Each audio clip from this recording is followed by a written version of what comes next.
மீண்டுமாய் உங்கள் யாவரையும் அன்போடு கூட வாழ்த்தி வரவேற்கிறேன். கர்த்தர் நல்லவர், சேனைகளின் கர்த்தர். மீண்டுமாய் உங்களை நான் ஆசீர்வதிக்கிறேன், உங்களை வாழ்த்துகிறேன். கர்த்தர் உங்களோடு கூட இருப்பார். இன்றைக்கு உங்களோடு நான் பேசும்படி ஆயத்தமாகும் பொழுது கர்த்தர் கொடுத்த வார்த்தைகளை உங்களோடு கூட நான் பகிர்ந்து கொள்ளும்படி ஆண்டவருக்குள் அதிகமாய் பிரயாசப்படுகிறேன். ஆண்டவருடைய வார்த்தைகள் எப்பொழுது நம்மிடத்துல வெறுமையாய் திரும்புவதில்லை. அதே போல அவருடைய வார்த்தைகள் ஒருபொழுதும் வீணானது அல்ல. அவருடைய சமூகத்திலிருந்து நீங்க கேட்கிற ஒவ்வொரு வார்த்தையும் உங்களை புதிதாக்கக்கூடியது, உங்களுடைய வாழ்க்கையும் உங்களுடைய எதிர்காலத்தையும் செழிப்பாக்கக்கூடியது. ஆமென். ஆண்டவர் ஒரு வார்த்தையை எனக்கு அதிகமாய் ஞாபகப்படுத்தினார். பிள்ளைகள் கர்த்தரால் வரும் சுதந்திரம் என்கிற வார்த்தை எனக்குள் அதிகமாய் இந்த 3 நாட்களாய் கேட்டுக்கொண்டே இருக்கிறது. பிள்ளைகள் கர்த்தரால் வரும் சுதந்திரம். ஹல்லேலூயா. ஆண்டவர் உங்களோட பேசுகிற காரியம் பிள்ளைகள் கர்த்தரால் வரும் சுதந்திரம். இன்னைக்கு ஒன்றும் சில்ட்ரன்ஸ் டேலாம் கிடையாது. பாஸ்டர் ஏன் சில்ட்ரன்ஸ் டே மெசேஜ் எடுத்துட்டு வந்திருக்கிறாரு? நீங்க அப்படி யோசிக்கலாம். பாஸ்டர் கொண்டு வரல, கர்த்தர் கொடுக்கிற வார்த்தை பிள்ளைகள் கர்த்தரால் வரும் சுதந்திரம். அது எங்க இருக்குது? சங்கீதம் 127:4 சொல்லப்பட்டிருக்கிறது. ஆனால் கர்த்தருடைய வார்த்தை இப்படி சொல்லுது, பிள்ளைகள் கர்த்தரால் ஒரு சுதந்திரம். ஆனா ஆண்டவர் வார்த்தைகளை யாருக்கு கொடுத்திருக்காருன்னா பெற்றோருக்கு கொடுத்திருக்கிறார். தலைப்பு தான் பிள்ளைகள் கர்த்தரால் ஒரு சுதந்திரம் கொடுத்திருக்கிறாரு. ஆனா அவர் கொடுத்திருக்கிற வார்த்தை எப்படி தெரியுமா இருக்குது? நீங்கள் பிள்ளைகளை எப்படி வளர்க்கிறீர்கள் அப்படின்ற ஒரு கேள்வியை கர்த்தர் எனக்கு முன்பதாக வைக்கிறாரு. பிள்ளைகளை சுதந்திரமா உங்களுக்கு கொடுத்திருக்கிறாரு.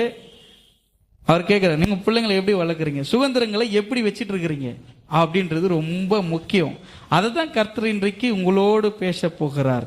ஆண்டவருக்குள்ளாக அதிகமாய் அதை விசுவாசிக்கிறேன். நிச்சயமா இந்த வார்த்தைகள் சில பேருக்கு குத்தம், சில பேருக்கு சந்தோஷமா இருக்கும், நான் கரெக்டா வளர்த்துருக்கிறேன்னு. சில பேருக்கு என்ன கடுமையோடு பார்க்க கூட தோணும்.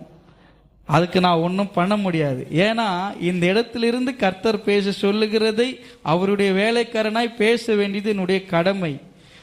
ஆண்டவர் சொல்றார், பிள்ளைகள் கர்த்தரால் ஒரு சுதந்திரம். சங்கீதம் 127:4 அவர் சொல்றாரு. இப்போ குழந்தைங்களுக்கு மெசேஜ் கொடுக்கணும். ஆண்டவரே, சில்ட்ரன்ஸ் டே எல்லாம் எப்போ போயிடுச்சு? குழந்தைங்களுக்கு இல்லை, நீ பேச வேண்டியது பெற்றோர்களுக்கு. சுதந்திரத்தை எப்படி வச்சிட்டு இருக்கிறாங்க சபையில, சுதந்திரத்தை வீட்டில் எப்படி வச்சிட்டு இருக்கிறாங்க, என்னைக்காவது இதை பத்தி நீ பேசி இருக்கிறியா, என்னைக்காவது இதை பத்தி அவங்களோட கூட கலந்துரையாடி இருக்கிறியா? ஆண்டவர் சொல்றாரு, பெற்றோர்களிடத்துல நீங்க பேசணும், பெற்றோர்களிடத்துல நீ பேசு அப்படின்னு சொல்றாரு. முதலாவது அவர் என்ன கேட்டாருன்னா, உங்கள் பிள்ளைகள் கர்த்தரால் கொடுக்கப்பட்டவர்கள் என அறிந்து கொள்ளுங்கள். இந்த வார்த்தைகள்லாம் எங்க இருந்து அப்படி வரது அப்படி எழுதுறேன் நான். அவர் என்ன சொல்றாருன்னா, உங்கள் பிள்ளைகள் கர்த்தரால் கொடுக்கப்பட்டவர்கள் என அறியுங்கள். எத்தனை பேர் அதை நம்புறீங்க? என் பிள்ளைங்க எனக்கு கர்த்தர் தான் கொடுத்துருக்கிறாரு அப்படின்ட்டு. அது முதல்ல நீங்க உணரணும். ஏன் தெரியுமா சொல்றேன்? இந்த உலகத்துல அநேக பேருக்கு அப்படிப்பட்ட ஒரு ஆசீர்வாதம் இல்ல. பிள்ளைகள் என்பது கர்த்தரால் ஒரு சுதந்திரம் அப்படின்னா என்ன அர்த்தம் சொல்லி பார்த்தீங்கன்னா, ஒரு மனிதனுடைய விந்து அணுவில் இருந்து கோடிக்கணக்கான உயிரணுக்கள் வெளியேறும். ஆனால் அந்த கோடிக்கணக்கான உயிரணுக்களில் போராடி ஒன்றுதான் குழந்தையாக நமக்கு பிறக்கிறது. அதனாலதான் எல்லாம் சொல்லுவாங்க, நீ கோடியில ஒருத்தன் லட்சத்துல ஒருத்தன்றதுக்கு அர்த்தம் என்னன்னு பார்த்தீங்கன்னா, ஒரு ஆணுடைய விந்தனிலிருந்து கோடிக்கணக்கான உயிரணுக்கள் வெளியே வரும் பொழுது அதிலிருந்து கர்த்தரால் தெரிந்து கொள்ளப்பட்ட என் கருவை கர்த்தர் கண்டார் என்று சொன்னால், என்னுடைய எலும்புகளும் தசைகளும் நரம்புகளும் உருவாவதற்கு முன்னே கர்த்தர் என்னை அறிந்திருக்கிறார் என்றால், என்னுடைய தகப்பனுடைய விந்தில் இருந்து நான் வெளியே வரும் பொழுதே கர்த்தர் அந்த கோடிக்கணக்கான விந்தணுக்களை ஜெயித்து அதையெல்லாம் நிராகரித்து ஒருத்தனை செலக்ட் பண்ணி அனுப்பி அவனை தான் உங்களுக்கு பிள்ளையா கொடுத்திருக்கிறாரு. அந்த குழந்தையை தான் உங்க பொண்ணா கொடுத்திருக்கிறாரு. அப்போ உன் பிள்ளைங்கன்றது, அதாவது குழந்தைங்க பிறந்தாவே ஆசீர்வாதம் தான். அது பொம்பளை குழந்தை பிறந்தா ஆசீர்வாதம், ஆம்பளை குழந்தை பிறந்தா ஆசீர்வாதம் அப்படி கிடையாது. கர்த்தர் சொல்றாரு, பிள்ளைகள் கர்த்தரால் வரும் சுதந்திரம். அது பெண் குழந்தை ஆண் குழந்தை, அது கர்த்தரால் வரும் சுதந்திரம். லட்சக்கணக்கான கோடிக்கணக்கான உயிரணுக்களில் இருந்து ஒருவனாக தெரிந்து கொள்ளப்பட்டவன் அவனை எந்த அளவுக்கு பாதுகாக்கிறீங்க? அந்த குழந்தை எந்த அளவுக்கு பாதுகாக்கிறீங்க? நீங்க கன்சீவா இருக்கும்போது கொடுக்குற கேர் அதுக்கப்புறம் எப்போ கொடுக்க மாட்டாங்க. அதுவும் ஃபர்ஸ்ட் பிரசவமா நின்றுடுச்சுன்னா குழந்தை தாங்குன்னு தாங்குவாங்க. சில பேரெல்லாம் ஐயோ பார்த்து நடுமா, ஐயோ அதை சாப்பிடாதம்மா, எதை சாப்பிடுன்னுவாங்க, சில சாப்பிடாதன்னுவாங்க. சில பேரை போங்கடா எப்போ பார்த்தாலும் இதை சாப்பிடாத சப்போ எல்லாத்தையும் சாப்பிடு ஜவுன் பண்ணிட்டு அப்படின்ட்டு சில பேர் சாப்பிடுவாங்க. எதுக்காக சொல்றேன்னா அப்படி ஒரு கேர். அப்புறம் 2வது குழந்தை பிறக்கும்போது அது எக்ஸ்பீரியன்ஸ் ஆயிடுச்சு, ஒன்றும் பிரச்சனை இல்லை. 10 மாதம் அந்த தாய் சுமக்கிறாங்க அப்படின்னா அவங்க எத்தனை கஷ்டத்தை தாண்டி வரணும். ஒரு பரண்டு உருண்டு படுக்க முடியுமா அவங்களால? ஒரு நிம்மதியா உட்கார முடியுமா? ரொம்ப தொலைவு நடக்க முடியுமா? எதையுமே செய்ய முடியாத நிலைமையில 10 மாதத்தை அந்த குழந்தையை சுமந்து அது பிறந்த பிறகு, அதாவது குழந்தைய சுமக்கிறதுன்றதை தாண்டி அந்த குழந்தை பிறந்த பிறகு அந்த குழந்தை எப்படி நடத்துறன்றது ரொம்ப முக்கியம். ஆண்டவர் அதை தான் இன்னைக்கு பெற்றோருக்கு பேச போறாரு. பெற்றோர்களுக்கு தான் கர்த்தர் பேச போறாரு. உங்கள் பிள்ளைகள் கர்த்தரால் கொடுக்கப்பட்டவர்கள் என அறிந்து கொள்ளுங்கள். உங்க பிள்ளைங்க கர்த்தரால் கொடுக்கப்பட்டாங்க. உங்களுக்கு பிறந்திருக்கிற குழந்தைங்க கர்த்தர் கொடுத்தது நீங்க அறிஞ்சுக்குங்க முதல்ல. நிறைய பேர் திட்டுவாங்க குழந்தைங்கள, நல்லா ஏர்ம மாடு மாதிரி இருக்குது பாரு, அப்படியே பொறுக்கி நிக்குது பாரு, ஏன்னா போய் மால்தா பாரு. ஏன்னா சொல்ல கொடுத்துனே இருக்குது. நீங்க சின்ன வயசுல ஒழுங்கா வளர்க்கலன்னா பெருசா எப்படி உங்களுக்கு கீழ் படிவோம்? சின்ன வயசுலயே கரெக்டா குழந்தைங்களை கரெக்ட் பண்ணி வளர்த்துடணும். இந்த 5 விளையாது, 50 விளையாது. 5 வயசு குழந்தையா இருக்கும்போது சின்ன வயசுல இருந்தே பைபிள் என்னது, ஸ்கிரிப்சர் என்னது, பாட்டு என்னது, ஒர்ஷிப் என்னது, சர்ச்சில் உட்காரும்போது தலையில துணி போடணும், இதெல்லாம் சொல்லி கொடுக்கணும். குளோரி நான் சின்ன வயசு நான் 2 வருஷமா பாக்குறேன், அது எப்பவுமே தலையில துணி போட்டுனே உட்காரும். சொல்லி தரணும் தலையில துணி. சின்ன வயசுல இருந்தே சில குழந்தைங்க நாங்க புன்னைக்கு ஊழியத்துக்கு போறோம், இதுங்க இமோ துண்டு இருக்குதுங்க, அது நாங்க கை வைக்கிறேன், உங்களுக்கு கை தெரிதா என் கைய, இந்த ஆள் ரைட்டு கூட இல்லை, இம்மோ துண்டு இருக்குது அந்த குழந்தை, அது ஓனி இருக்குது இவ்வளோ ஒரு 3 அடி நீளம் ஓனி போட்டுன்னு ரோடெல்லாம் பெருக்கி 2 பக்கமும் தொங்கின்னு வருது. அப்படியே என்னடா இதுன்னு பார்த்தா பெருக்கின்னு வருது, பார்த்தா தலையில துணி போட்டுன்னு வருது. சர்ச்சுக்கு அந்த பொண்ணை ஊழியத்துக்கு வரும் குழந்தை. அப்புறமா அந்த ஓனி எடுத்து இப்படி போடுறத கத்து கொடுத்தோம். அந்த வாரத்துலேருந்து அடுத்த வாரத்துக்கு வரும்போது அந்த அம்மா தலையில ஓனி போட்டுன்னு துணி இப்படி போட்டுன்னு வரும். இம்மோதான் இருக்குது. கடவுளை பத்திலாம் அது சர்ச்சுக்கு ரெகுலரா வர குழந்தைலாம் கிடையாது. புன்னை ஊழியத்துல இந்த சில்ட்ரன்ஸ் மினிஸ்ட்ரிக்கு வர குழந்தை அதெல்லாம் அந்த அக்கா மாருங்க பாஸ்டர்மா எல்லாரும் தலையில் துணி போட்டுக்கிறத பார்த்து அதுக்கு ஒரு ஆசை பிள்ளைக்குது. இவ்வளோ பெரிய ஓனி அவங்க அம்மா அதை ஓனி எடுத்து போட்டுக்குன்னு நண்டு வந்துனுக்குது. அதுக்கப்புறம் இப்படி போட்டு கொடுத்த பிறகு அது கரெக்டா போட்டுக்குச்சு. குழந்தைங்க சின்ன வயசுல உங்களை பார்த்து இம்பாக்ட் ஆகுறாங்க. கர்த்தரால் கொடுக்கப்பட்டவர்கள் என்பதை நீங்க அறிந்து கொள்ளுங்கள். ஏசாயா 8ஆம் அதிகாரம் 18வது வசனத்தை நம்ம வாசிப்போம். ஏசாயா தீர்க்கதரிசன புஸ்தகம் 8ஆம் அதிகாரம் 18வது வசனம். இதோ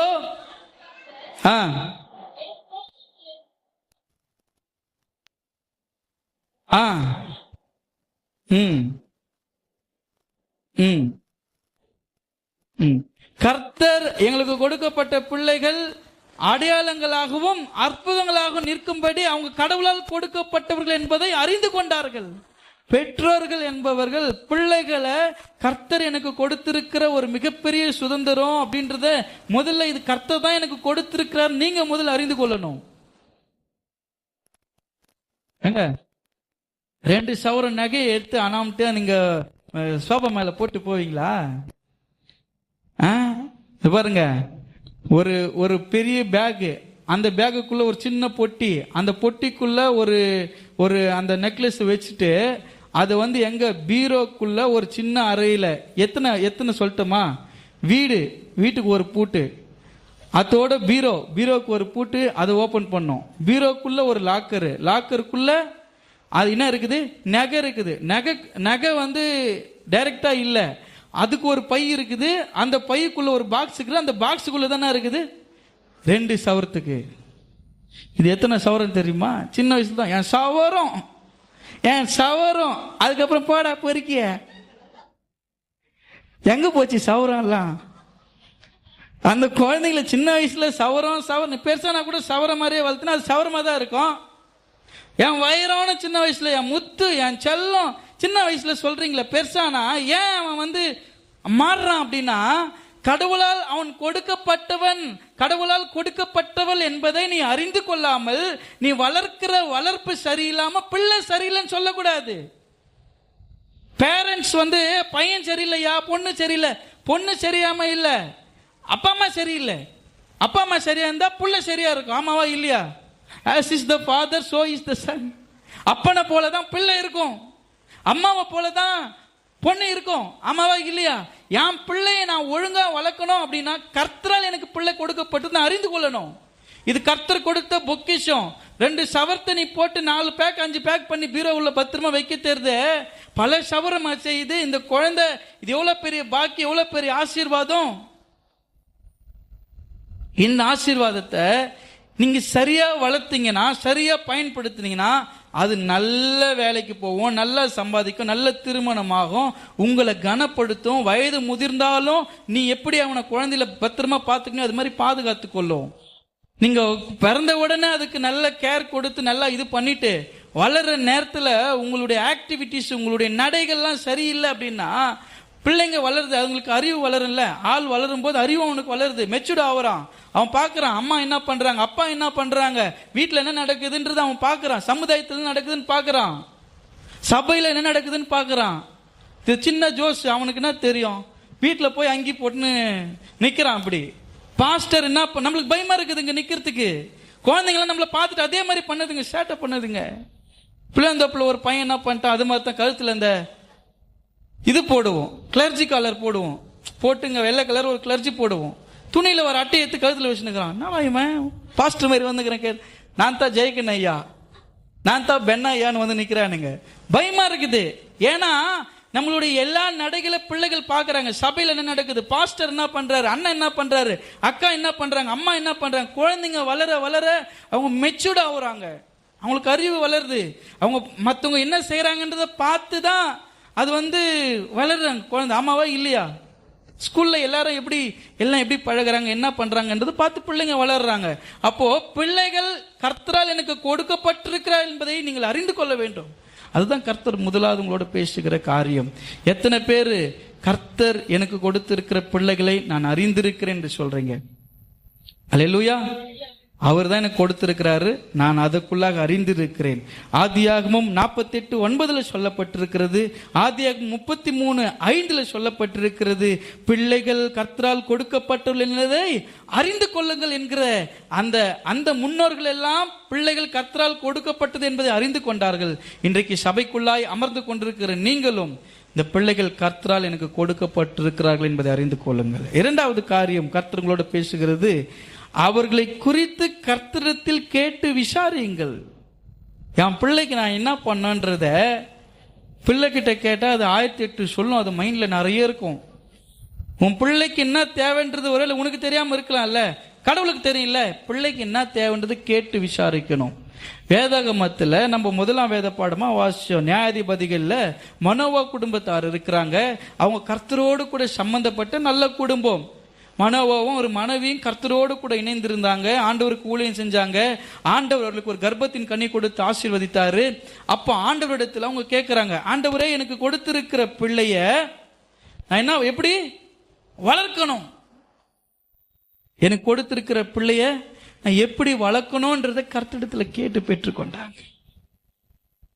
ஹல்லேலூயா. நியாயாதிபதிகள் நம்ம வாசிப்போம் 13ஆம் அதிகாரம் 12-13 வசனங்களை வாசிப்போம்.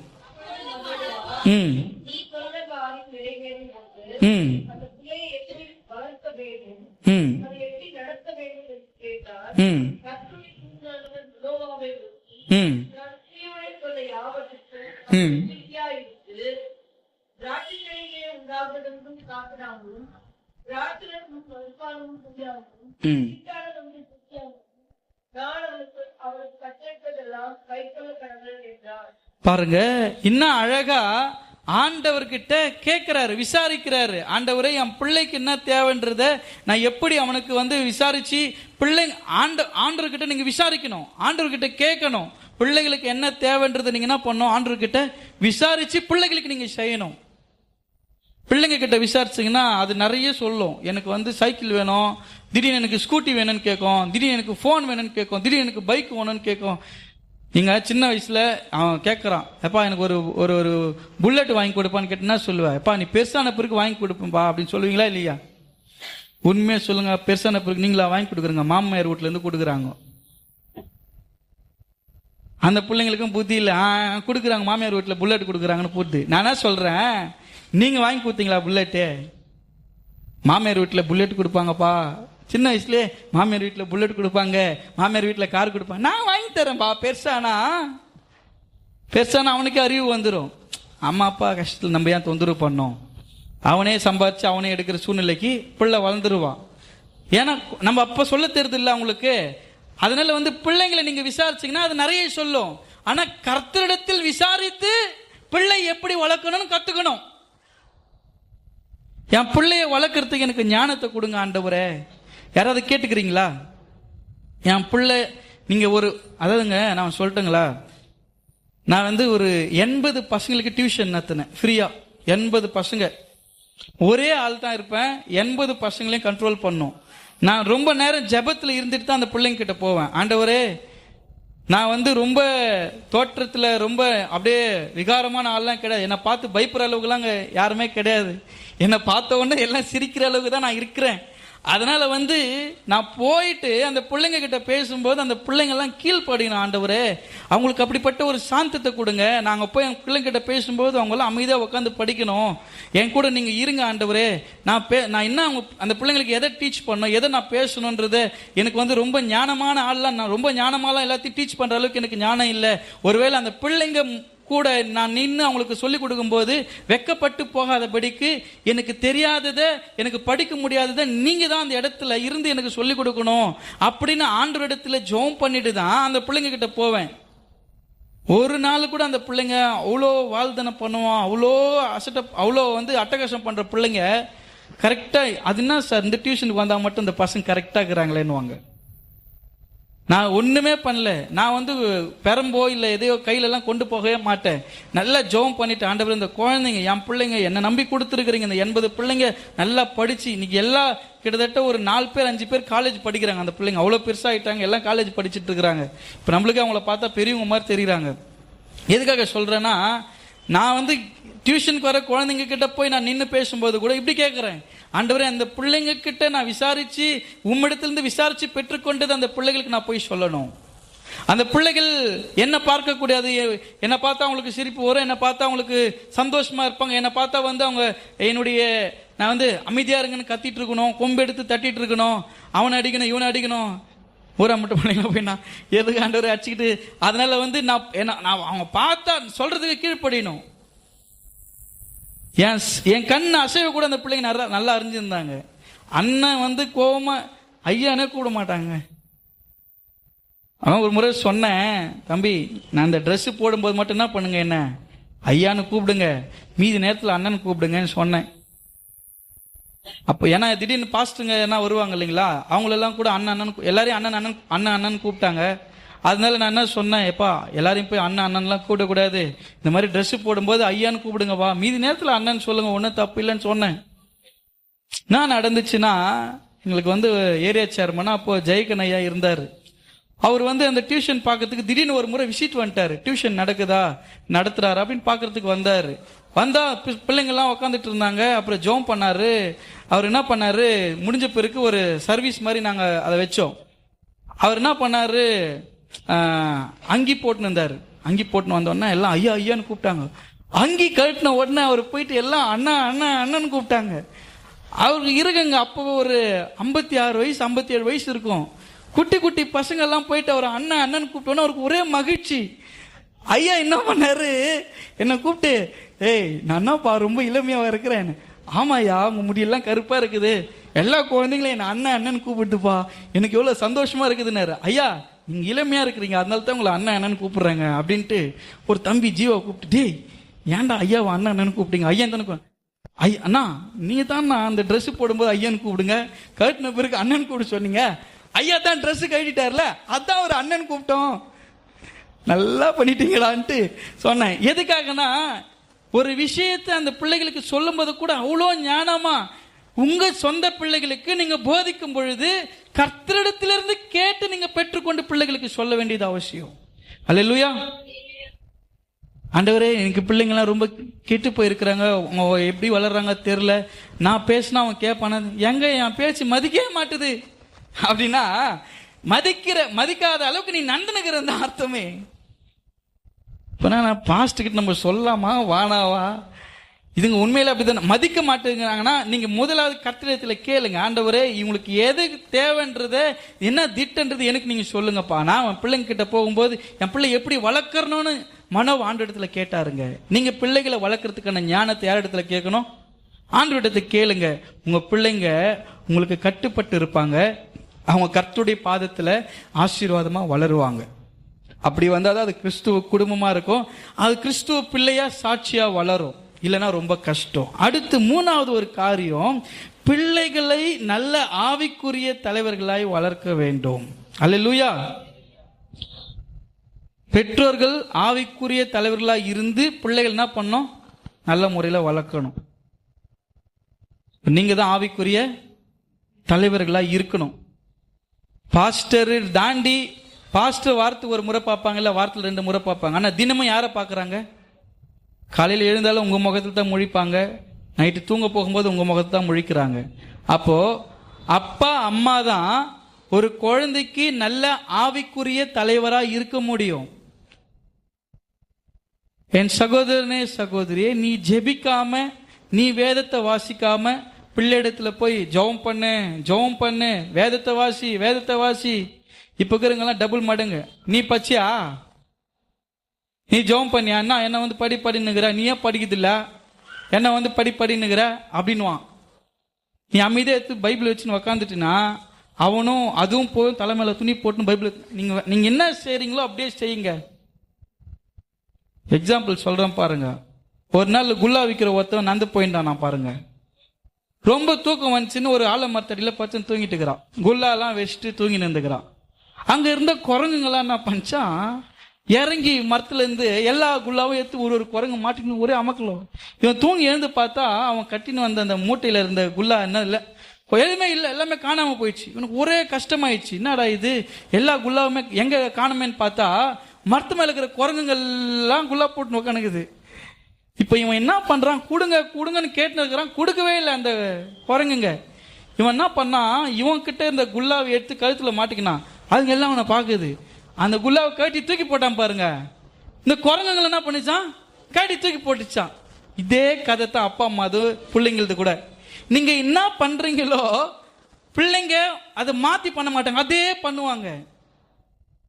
நீங்க சின்ன வயசுல குழந்தைங்க நான் பார்த்துருக்கிறேன், அம்மா எப்படி வந்து சாரி கட்டிக்கின்னு வேலைக்கு கிளம்புறாங்களோ அதே மாதிரி இந்த அம்மா ஒரு டவுல் எடுத்து போட்டுக்கின்னு வேலைக்கு போயிட்டு வரேங்க. இன்னொருத்தர் இருப்பார் கூட, நான் போயிட்டு வரேங்க. யார் இவங்க 2 பேர்னு பார்த்தா, இவங்க 2 பேர் அவங்க அம்மாவா இவர் அப்பாவா. வேலைக்கு போயிட்டு வரேங்க, ஏன்னா அவங்க அம்மா போயிட்டு வரட்டுமா அப்படின்னு சொன்னா அதுவும் போயிட்டு வரட்டுமான்ட்டு போகுது. சில பேர் சொல்றதே கிடையாது, இதுகிட்டலாம் சொல்லணுமான்ட்டு அது அமைதியா போய் இதுவும் அமைதியா போகும். ஆமாவா இல்லையா? குழந்தைங்க என்ன பண்ணுதோ அது அவ்வளவுதான். அப்புறமா மாமியார் வீட்டுக்கு போனா ரொம்ப கஷ்டம். எங்க ஹஸ்பண்ட் எங்க பிள்ளைய மதிக்க மாட்டேதுங்க பொண்ணுங்க, நானே மதிக்கிறது கிடையாது. எங்க அம்மாவே அப்படிதான் இருந்தாங்க. நான் எங்க அம்மா பொண்ணு ஆச்சே, நான் எப்படி இருப்பேன்? நீங்க முதல்ல மதிங்க, நீங்க ரெஸ்பெக்ட் பண்ணுங்க, உங்க ஹஸ்பண்டை ரெஸ்பெக்ட் பண்ணுங்க, உங்க ஒய்ஃப் நீங்க ரெஸ்பெக்ட் பண்ணுங்க. அப்புறம் உன் புள்ள போயிட்டு உங்க ஹஸ்பண்ட் மாதிரியே அவனை என்ன பண்ணுவான், கொடுமைப்படுத்துவான். எங்க அப்பா அப்படிதான், நான் கால் மேல கால் போட்டு தாண்டி உக்காருவேன், தட்டு நீ தான் வந்து கை கழுவணும். வெக்கமா இல்லை உங்களுக்கு? சாப்பிட்ட தட்டு எடுக்குது, நான் அப்படிதான் உக்காருவேன், சாப்பாடு உக்கார இடத்துல தான் வரணும், நீ தான் கை கழுவத்துக்கு தண்ணி எடுத்துன்னு வரணும். இன்னும் சொல்ல போனா ஒரு சிஸ்டர் இருக்கிறாங்க, ரொம்ப கொடுமைங்க. அவங்க அப்பா வயசானவர், முடியாதவர். அவருக்கு என்ன பண்ணிக்கிறாங்க, அந்த முடியாததுனால அவங்க ஒய்ஃப் என்ன பண்ணிக்கிறாங்க, எடுத்துன்னு போயிட்டு ஜெக்கில் தண்ணி கொடுத்து பல்லு வேலைக்கு அந்த ஜெக்கில் துப்பி எடுத்துன்னு போறாங்க. இவனுக்கு கல்யாணம் ஆனா 24 வயசுல கல்யாணம் ஆச்சு. இவருக்கு காலையில் எழுந்துக்குன்னா அவங்க ஒய்ஃப் பேஸ்ட் போட்டு ஜெக்கில் தண்ணி எடுத்துன்னு போனோம். இவர் பெட்லேயே உட்காந்துங்கன்னா பல்லு வலிக்கு அதில் துப்புவார். கேட்டால் எங்கள் அப்பா அப்படி தான் பண்ணுவார். எங்கள் ஃபேமிலி வழக்கம். பிள்ளைங்களை சரியா வளர்க்கல, அவமானப்படுத்துவாங்க. அவனை மாதிரி ஒன்னா நம்பர் சோம்பேறி அவன் இருப்பான் அந்த உலகத்தில். பல்லு விளக்கத்துக்கு பொண்டாட்டி வந்து வேலைக்கு விடுமா அவனுக்கு? ஏதோ முடியாத போது பண்ண அவங்க அம்மா அவங்க அப்பாவுக்கு முடியல பண்ணாங்க. ஆமாவா இல்லையா? எதுக்காக சொல்றேன்னா, நீங்க வளர்க்க வேண்டியது ஆவிக்குரிய தலைவராக யார் இருக்க முடியும்? பெற்றோர் தான் இருக்க முடியும். நீங்க தலையில போட்டு துணி போட்டு உக்காந்து ஜோம் பண்ணீங்கன்னா பிள்ளைங்க உங்களை பார்த்து ஜோம் பண்ணும். உனக்கு பைபிள் படிக்க தெரியுதோ இல்லையோ, சும்மா திறந்து வச்சுன்னு உக்காந்தீங்கன்னா ஐயோ அம்மா பைபிள் படிக்கிறாங்கடா, உங்க மேல ஒரு பயம் வரும். எங்க அம்மா பைபிள் படிக்கிறாங்க, நானும் பைபிள் படிப்பேன். உட்காந்து பைபிள் படிப்பாங்க. அவங்க அப்போது பைபிள் தொடுவாங்க. நம்மள பைபிளே தொடரணும். சும்மா பிள்ளைங்களுக்காவது நீங்க காலையில் உட்காந்து சும்மா பைபிளை திறந்து பாருங்க, ஜெபம் பண்ணுங்க. உங்களை பார்த்து நீங்க தான் நல்ல ஆவிக்குரிய தலைவர்களா இருக்க முடியும். சபைக்கு போங்கன்னு உற்சாகப்படுத்துங்க, சபைக்கு கொடுக்கணும்னு உற்சாகப்படுத்துங்க, சபைக்கு எல்லா காரியங்களும் நம்ம முன்மாதிரியா இருக்கணும்ன்றத பிள்ளைகளுக்கு நீங்க சொல்லிக் கொடுங்க. சண்டே ஸ்கூல்ல உட்காரணும், வசனம் சொல்லணும். நம்ம சபையில் நிறைய பிள்ளைங்களை பெற்றோர் வந்து என்ன பண்றாங்க, வசனம் சொல்றதுக்கு சண்டே ஸ்கூல்ல கூடவே அமர்ந்து எல்லாத்தையும் கத்து தராங்க. அதுக்காக நான் கத்து துதிக்கிறேன். அவங்களும் நல்ல ஆவிக்குரிய தலைவர்களா இருக்கிறாங்க. அல்லேலூயா. இன்னும் சில பேர் இன்னும் ஆவிக்குரிய தலைவர்களா நீங்க வளரணுன்றது தான் கர்த்தருடைய சித்தமா இருக்கிறது. ஆகவே உங்களுடைய பிள்ளைகளுக்கு நல்ல ஆவிக்குரிய தலைவர்களாக பெற்றோர்களாக நீங்கள் இருக்கும்போது தான் உங்க பிள்ளைகள் கர்த்தரால் ஒரு சுதந்திரம் என்பதை உங்களால் உணர்ந்து கொள்ள முடியும். அதுக்கப்புறமா ஒரு காரியம், 4வது ஒரு காரியம் என்னன்னா, கர்த்தர் பார்த்து கொள்வார் என்று பொறுப்புகளை தட்டி கழிக்காதீர்கள். பிள்ளைங்களுக்கு எதனா கர்த்தர் பார்த்துக்குவார் விடு, நம்மனா அவனுக்கு பண்ண வேண்டியது இருக்குது, அவன் வளர்ந்துட்டானே. கர்த்தர் பார்த்து கொள்வார் என்று காரியங்களை தட்டி கழிக்க கூடாது. பிள்ளைகளுக்கென்று இருக்கிற பொறுப்புகளை பெற்றோரா இருந்து நீங்க என்ன பொறுப்புல இருக்கிறீங்களோ அந்த பொறுப்புக்கு ஏற்றபடி பிள்ளைகளுக்கு எதை செய்யணுமோ அதை நீங்க என்ன பண்ணணும், செஞ்சுதான் ஆகணும். ஆமாவா இல்லையா? விடுப்பா கர்த்தர் பார்த்துக்குவார்ப்பா, ஆனா அப்புறம் கொஞ்ச நாளுக்கு அப்புறம் அவன் பார்த்துக்குவான் எல்லாத்தையும். நீங்க கர்த்தர் பார்த்துக்குவார். நீங்க உங்களுக்கு கொடுக்கப்பட்டிருக்கிற ரெஸ்பான்சிபிலிட்டியில இருந்து நீங்க பிள்ளைகளை தட்டி கழிக்க கூடாது. உங்களுக்கு கொடுக்கப்பட்டிருக்கிற பொறுப்புகளில் பிள்ளைகளுக்கு சரியாக நீங்கள் செயல்படும் பொழுது அவர்கள் நல்ல ஒரு சமுதாய தலைவர்களாக, நல்ல கிறிஸ்துவ பிள்ளையாக, நல்ல பண்புள்ள பிள்ளைகளாக வளர்ந்து உங்களுக்கு கீழ்ப்படிவாங்க. உங்களுடைய காரியங்களுக்கு அவர்களுக்கு உங்களுக்கு ரொம்ப உறுதுணையா இருப்பாங்க உங்க பிள்ளைங்க. இல்லைன்னா ரொம்ப கஷ்டங்க. இந்த காலகட்டத்தில் எல்லாம் நம்மளுக்கு தெரியாத எல்லா விஷயங்களும் குழந்தைங்களுக்கு தெரியுது. நம்ம ஸ்லோவா ஏதோ போன்ல பண்ணிட்டு இருந்தோம்னா இப்படி கொடுங்க ஐயா அப்படின்னு வாங்கி அவன் டைப் பண்ற வேகம் பார்க்கணுமே, கடற்கரை பண்றான். இவ்வளோ வேகமா பண்றான், எக்ஸ்பீரியன்ஸான ஆள் மாதிரினா அவனுக்கு தெரியுது. ஒரு குழந்தை போனோம் கடையாண்ட, ஒரு குட்டி பையன் ஒருத்தன் வந்து என்ன பண்றான், மைக் போட்டு பொம்மை சேனல், சாங், போயம் அப்படின்றான். ஒருத்து யூடியூப்ல பார்த்து அது அவனுக்கு பிடிச்சது வைக்கிறான். வச்சுட்டு கொஞ்ச நேரம் போர் அடிச்சிச்சு. அதுக்கப்புறமா அதை ஆஃப் பண்ணிட்டு வேற எதுனா கிளே கேம் அப்படின்றான். கிளேல கேம் எப்படி அது அது அது வருது. அப்புறம் பசில் கேம் அப்படின்றான். அவனுக்கு எல்லாமே தெரியுது. ஏன்னா குழந்தைங்க அப்படி வளர்ந்துட்டு இருக்கிறாங்க, அவ்வளோ டெக்னாலஜி வளர்ந்து போச்சு. ஆனா இன்னமும் கூட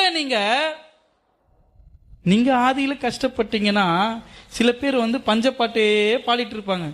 நான் எவ்வளோ கஷ்டப்பட்டது, கம்முன்னு போயிடுமா, கம்முன்னு போயிடுமா.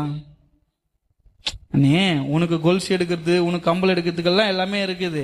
பெட்ரோலுக்கு ஒரு 300 ரூபாய் கேட்டா நாங்கெல்லாம் அந்த காலத்தில் நந்தே போவோம்.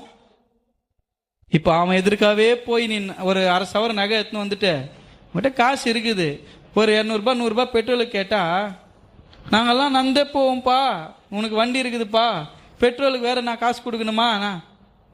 இல்லைன்னு தான்மா கேட்குறேன். நாங்கள் எவ்வளோ கஷ்டப்பட்டு நந்து போயிருக்கிறோம், நீ இந்த காசு கொடுக்கறதுக்கு நான் நந்தே போயிடும் விடுன்றான். சும்மா இது மட்டும் எதனா ஒரு பஞ்சப்பாட்டு பாடுக்குன்னு ஆண்டவர் தான்ப்பா, நான் ஒன்றும் பண்ண முடியாது. எதனா ஒன்று சைஸ் ஒன்றா பண்ண சொன்னா அவங்களுக்குன்னா அதை அவங்க பண்ணிக்குவாங்க. ஏன்பா கரெக்ட் தானே, உங்களுக்கு சப்போர்ட் பண்ணுறேன் நான். நம்மளுக்கு பசங்களுக்கு அவங்களுக்கு அப்பா அம்மாவுக்கு எதனா ஒன்று அவங்க பண்ணிக்கிறாங்க. நம்ம போய் கேட்டனா கர்த்தர் பார்த்துக்குவாருப்பா, நீ ஜெபம் பண்ணுப்பா, ஆண்டவர் செய்வார்ப்பா. ஜெபம் பண்ணிட்டு தான்மா இருக்கிற, ஜெபம் பண்ணிட்டு தான் இருக்கிற, நீ ஏதாவது பார்த்து பண்ணு அப்படின்னா எங்கப்பா இருக்குது, அப்பாவுக்கு வேற கொஞ்சம் காசு இல்லை, எனக்கும் கொஞ்சம் காசு இல்லை, எதுவுமே இல்லைப்பா அப்படின்ட்டு அவங்க வீட்டில் ஃபங்க்ஷன் நடக்குது. தம்பி பொண்ணு பெரிய பொண்ணு ஆயிடுச்சாம்ப்பா, 1/2 சவரம் எடுக்கணும். அம்மா அப்படி பார்ப்பான், 1/2